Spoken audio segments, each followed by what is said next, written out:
Welcome to Lapis Moon Tarot. I'm cleansing my space and only inviting the energies of love and above. We are going to center this reading on what you don't see clearly about yourself. So there'll be 3 piles for you to choose from. Pile number 1 will correspond to the amethyst. Pile number 2 will correspond to the rose quartz. And pile number 3 will correspond to the citrine. Take a deep, long breath and choose your pile. Once you've made your selection, the timestamp for your pile will be in the first comment and in the description below. I'll get started with pile number 1. If you chose pile number 1 with this beautiful amethyst, this will be a reading. So let's see what you don't see clearly about yourself. We're only taking messages for your highest and greatest good.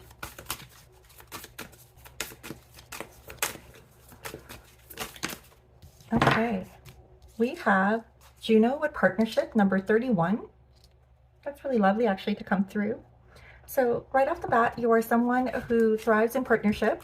You could be a Libra, but not necessarily. Partnership is really important to you, and not in a codependence way, but you do love to see that mirroring effect. You find your best self in a partnership.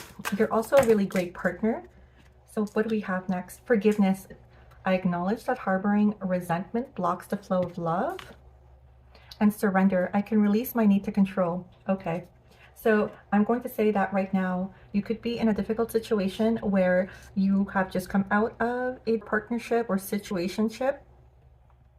Or in the past, because you're so giving, because you're such a good partner, you're looking for that mirroring effect, that reciprocity with a partner. You've always kind of worn your heart on your sleeve.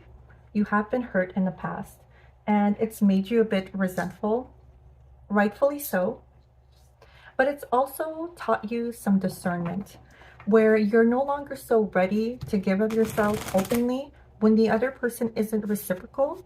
And more importantly, by healing your root, I want to say, feeling secure in your own body, feeling secure where you sit, where you stand, where you live, it allows for your energy to shift so that you attract a like-minded partner, someone who's going to mirror you, someone who's going to support you, nurture you in your growth, just like you would support and nurture them. So very much some difficult life lessons have been learned by you in your relationships. So I'm leaning again towards Libra, and you might have some difficult placements in Libra, like a Saturn there, where some major life realizations are going to occur for you through difficult partnerships. And so that's not an easy life path to have. And I hope that you give yourself grace as you heal from those negative experiences in the past. But this need for control, the surrender, this is actually quite lovely. It's more like you're not going to be afraid to trust the next person, especially if they pass your discernment test, right? So if they pass your discernment test, you're going to allow the next person to come in. You're going to allow them to prove themselves to you. You're not going to bring past judgments and try to not only control, but almost like manipulate the situation through your own bias, where you feel like, oh no, it's going to be a repeat of the past, and you don't even give this person a chance. So there's a lot of healing happening here for you. A lot of self-awareness, and I can see why you picked the amethyst, because that has to do with the third eye. That's very much your internal vision. You're assessing things correctly now. You're seeing it through clearer eyes. You're also trusting your intuition, especially when it comes to people. So a lot of learning here happening. Yeah, look at that. 6 of Pentacles coming to clarify the forgiveness, and look at how the colors beautifully mirror each other.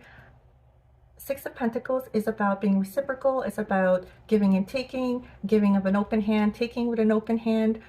But in the reverse, it talks about an imbalance. So someone who gives more, someone who is overgiving, oversharing, spreading themselves too thin, and then not being replenished, not having anyone else pour into them. So true imbalance, right? And you don't want to repeat that situation again. But it's also coming in the reverse, where is it that you were over giving and the other person was just taking and not giving back? Or were you having trouble accepting what they were willing to offer you? Sometimes we have a tendency for hyper independence, especially if the relationships we had early on in life didn't show us the care and nurture that we needed, and we had to kind of problem solve on our own or support ourselves, or we couldn't turn to an adult in our life to have wisdom or guidance given to us. So we've had to figure a lot of things out on our own. So hyper independence is coming up for me here.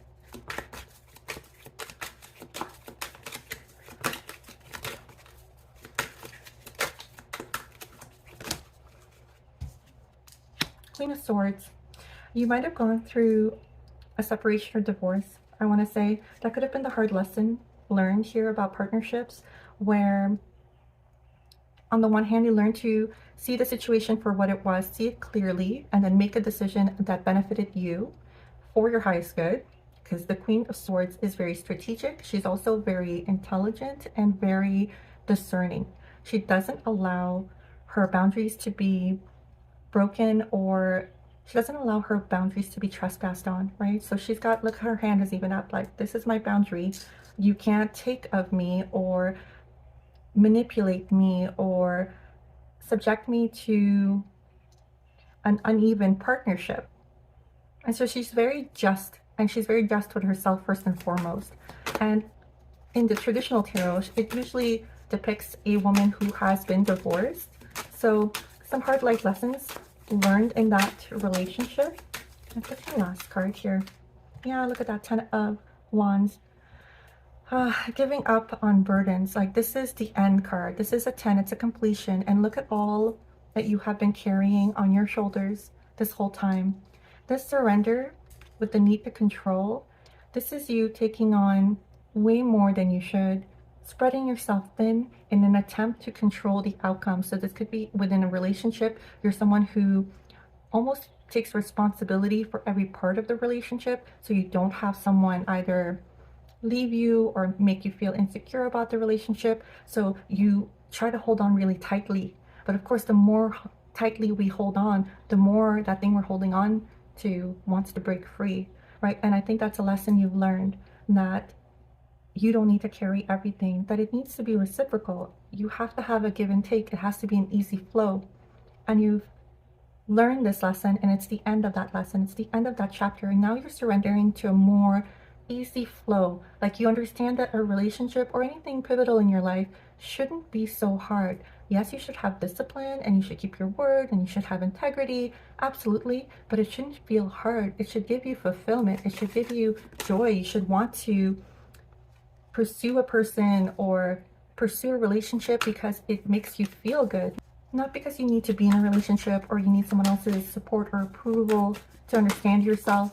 Like, in a healthy relationship, that's very conductive to growth, but in an unhealthy relationship, it actually can stunt your growth. I'm going to get you a card of healing.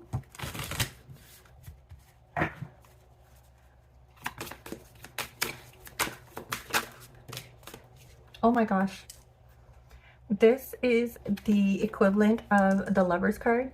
It's Dominia, the beloved, and look how the water is being poured over both the feminine and the masculine in the card, and the angel wings overseeing it, just like in the original tarot, Angel Gabriel oversees the Lover card. So finding a soulmate, finding that supportive, nurturing, reciprocal love, that healing love, that one that lets you grow, right? So they pour into you and you pour into them.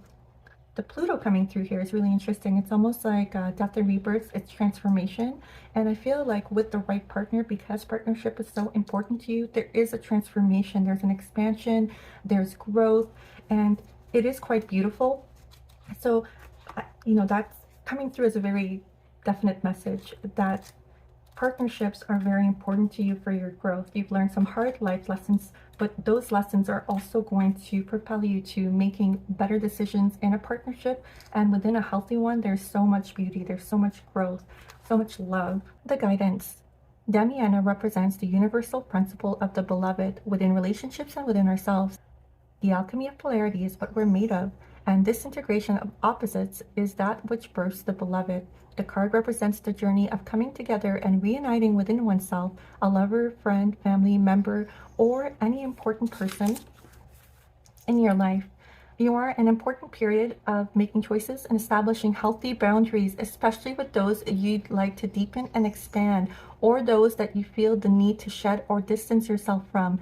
Damiana reminds us of the importance of shaking off rigidity that often depletes creative reserves and sacred play. If you feel unsatisfied and emotionally unavailable, even to those whom you love, take the time to be in solitude and nourish your creative center. Often separation becomes the basis to reunite once again in higher frequency.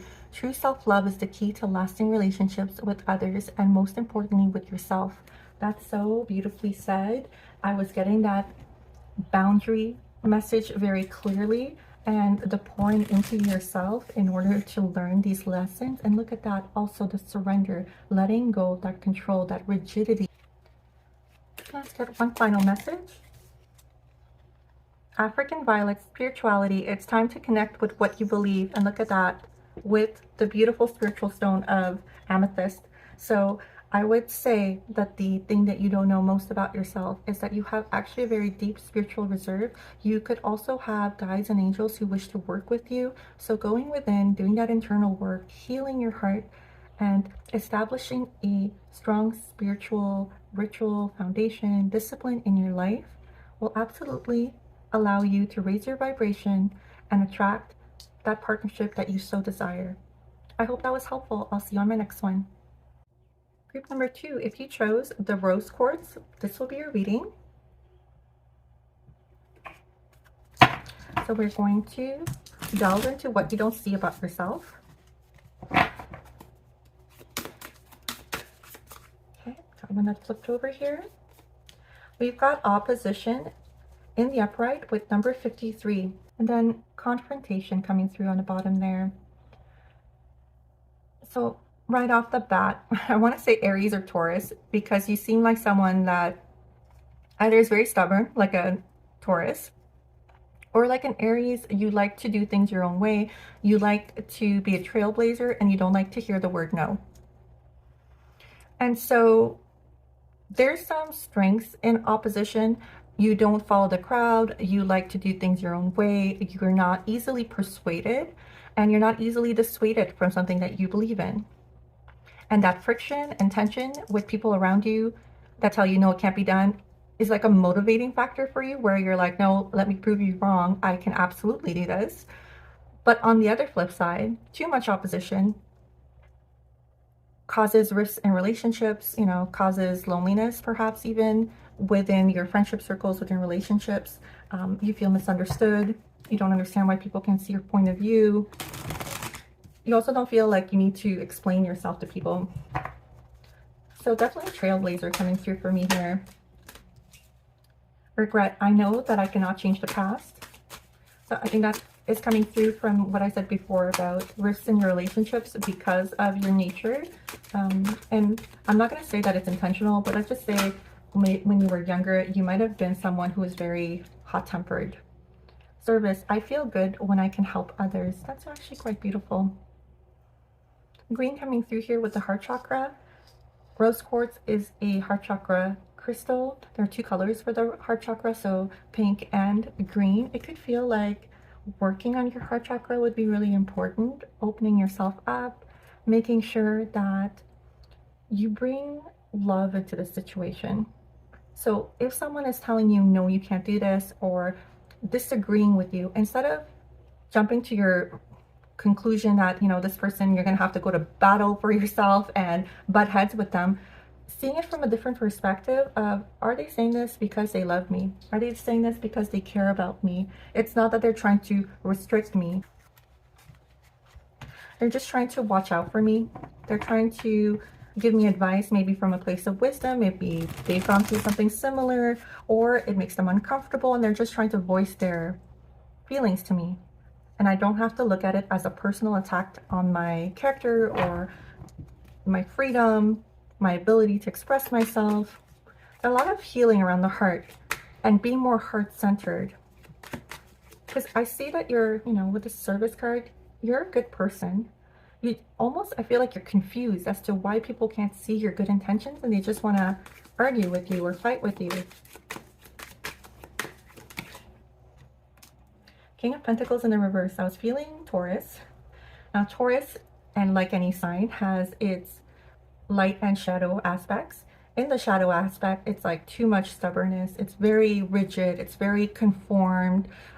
So anything that's outside of what Taurus feels is the norm or what is traditional feels too foreign, and they automatically reject it.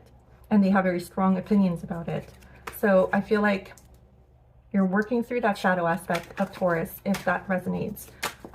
Learning to be more balanced, learning to be more open-minded. Because this regret, I feel like you've lost relationships that were really important to you because of your stubbornness.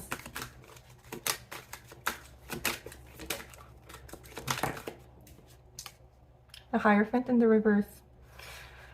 Yeah, the traditional way coming through again, but in the reverse, right? So I feel like you're learning to let go a little bit because you've seen how it's affected you. So Hierophant is about knowledge. It's about the church or organized religion, anything that's traditional within society. Religious learning as well. But because it's so traditional and rigid and there are so many firm rules, in the reverse, it almost feels like you're learning how to make it apply for yourself and maybe even coming through with your own wisdom, with your own knowledge, and not being so rigid in your thinking, being more open-minded. Maybe even a realization that organized religion has its shadow aspects too, and you're going to define your own views on how you are going to relate with your God consciousness, with your spirituality outside of organized religion. Yeah, Death card, the ending. This is Major Arcana. So I feel it's the ending of a mentality, way of being, way of thinking that kept you very rigid and stubborn in what you believed, in how you behaved, what you valued, how you treated other people that perhaps lived differently than you did. So don't be afraid of the Death card. After a death, there is a rebirth. And I think you're going to find your calling and service, which is quite beautiful to see. So feeling like the way you heal your stubbornness, the way you heal your rigidity is to channel it to a project or organization or even something that's personal. So your own goals that feels like you're doing something good with your life, where it feels good to help others. So that's quite lovely to see. Like maybe this is the type of work you did for an organization that was related with religion, and you're branching out to still do that type of work, but outside of organized religion. I think one flipped over. Yeah, conduit. Neptune coming through here with, I believe that's Pluto and Mercury. Interesting.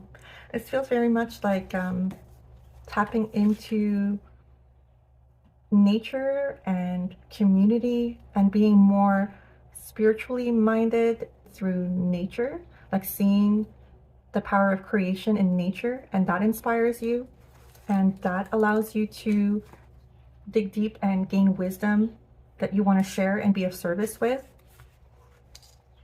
In the upright, conduit, channel, bridger of realities, connection to higher power, celebration, coming home, family, and awakening. The rulers are Neptune, Pluto, and Mercury, and the guidance is your channel is open. Earth spirits celebrate you as you come to one of your homes. You feel one with nature and all her offspring, your extended family. You can clearly see through the veil, and your gift of profound insight is now at hand. You are here to be the bridge for the children of the earth. Oh my gosh, I have goosebumps. A conduit of safety and healing energy for the newer generation. Embody the medicine of children. Laugh, sing, and play, spreading joy in the world, regardless of your age. If you feel disconnected, breathe. Focus on releasing old breath by emptying your lungs with long exhales. Explore by connecting to nature's cycles and co-create with your chosen family to regain a sense of belonging. Yeah, this very much feels like you're turning to your inner wisdom, your inner sight, your connection with nature to define what religion, what spirituality means to you. And in that wisdom, you connect with your purpose, which is really lovely. Let's get you one final message here. Master Tim. Oh, I'm going to butcher that. Grounding. The beginning is where you need to be. I love that. Especially with the grounding. It's another call to being out in nature. Even just walking barefoot in the grass. Getting your hands in soil. Repotting plants.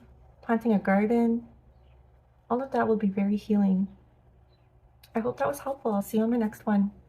Group number 3, if you chose to dream, this will be a reading. We're centering this reading on what you don't see clearly about yourself. I'm only taking messages for your highest and greatest good.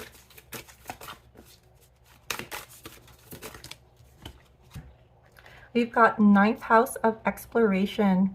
Beautiful. Number 47. This house represents knowledge or gaining knowledge. It's about being well-traveled, well-learned. You might be someone who's very much an avid reader. You devour knowledge. You're into a lot of different things. So very fiery energy with Sagittarius coming through here. Having lots of passions, having lots of different hobbies, but definitely at the center of it is this quest for knowledge, this quest for information. Maybe you're a writer as well. Acceptance. I'm learning to accept the things that I cannot change. Get you one more.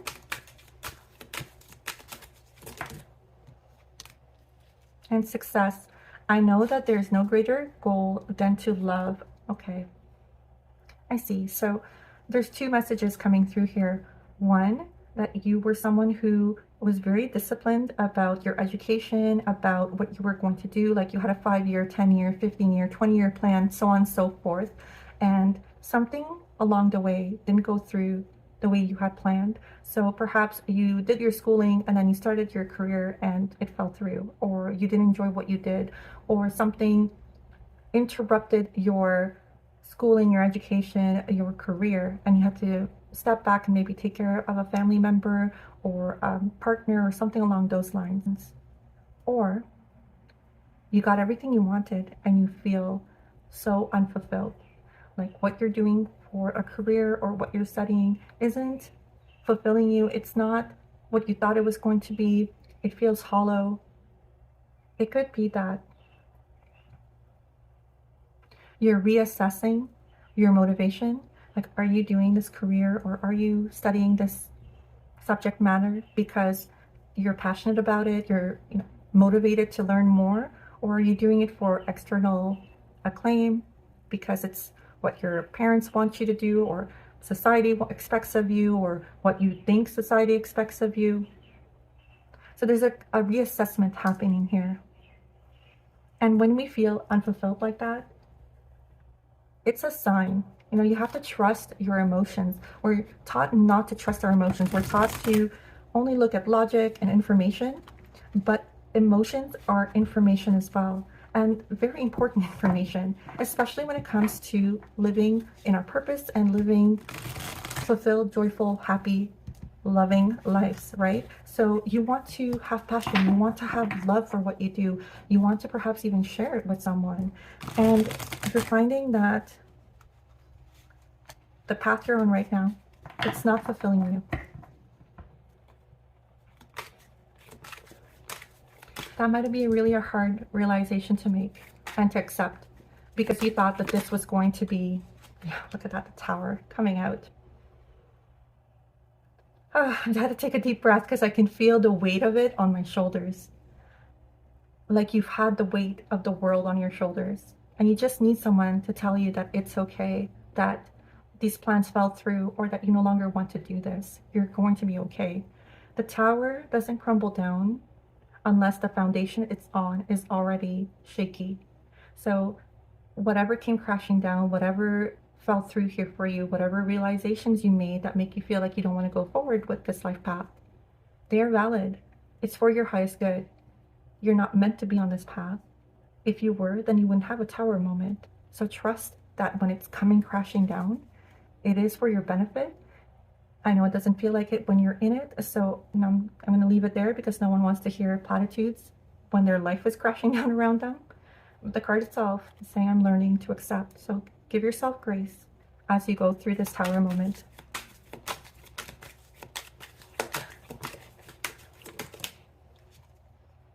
Judgment in the reverse, fighting it. Again, deep breath. Fighting this awakening. You're going through a dark night of the soul and you don't want to. Understandable. They're not pleasant. You know, you wake up one morning and nothing satisfies you anymore and you don't know what you want to do, and what you thought your life was going to be like is unfulfilling. It feels constrictive. It feels like you're being suffocated and you don't know anything else. So you're so frightened to make the change that your whole life is pushing you to do and to make, but you feel completely rudderless. Like, which direction am I supposed to go? What am I supposed to do now? So you're fighting it, this awakening. You're making your way through it. I want to say again, have grace. You're in the dark right now. You're allowed to freak out. You know, you're allowed to feel those emotions, process them, see them for what they are. Two major arcana cards coming through here. This is, you know, pivotal moments in your life. Major arcana cards are not like trivial or things that are happening in passing. This is like life-changing moments for you. Wow. Third arcana card, the High Priestess. Absolutely amazing to get that card. I love this for you.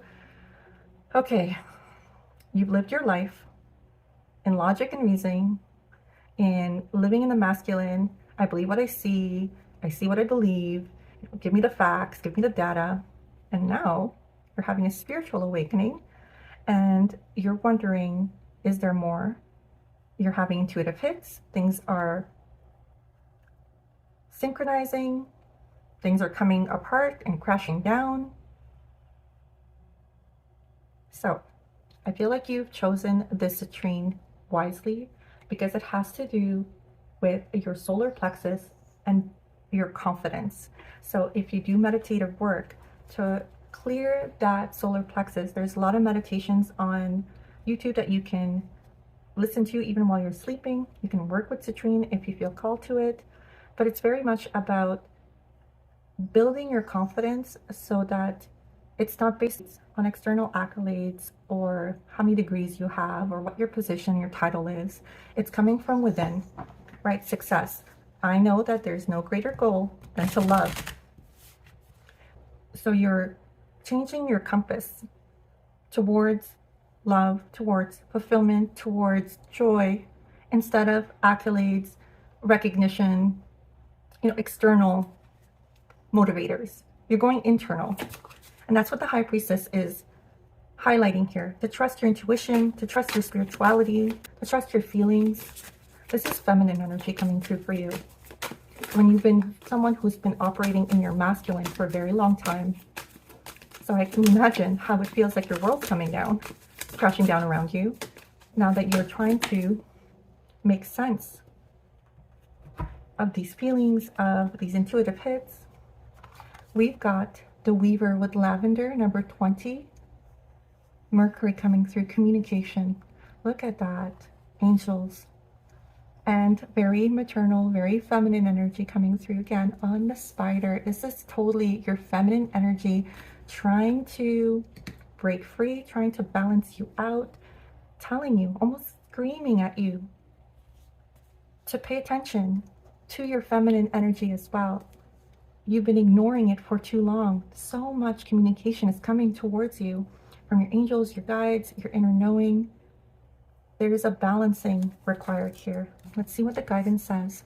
Lavender is much like the medicine of spider, a master communicator that organizes, refines, and systemizes many elements in life. Lavender's medicine provides us with the power of discipline and focused energy, key elements to enable aligned manifestation. Spider is here today to remind you that when you're not communicating from a higher alignment, we quickly become entangled, overly critical, and even block the flow of creativity and healing communication.